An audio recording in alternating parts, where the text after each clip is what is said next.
ગુજરાતભરના તાજા અને સચોટ સમાચાર મેળવવા માટે અમારી રાષ્ટ્રીય સમાચાર ચેનલને સબસ્ક્રાઇબ કરો અને બેલ આઇકન પર ક્લિક કરો।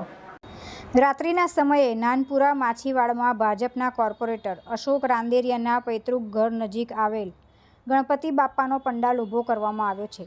રંગે ચંગે અહીં ઉત્સવ ઉજવવામાં આવે છે। રોજે રોજ આરતી કરવામાં આવે છે ત્યારે અહીં બોટલ નાખવામાં આવી હતી, જેથી ભારે હોબાળો મચી ગયો હતો। સોડાની બોટલ પડી કે કોઈએ મારી એ પણ મોટો સવાલ ઊભો થયો છે।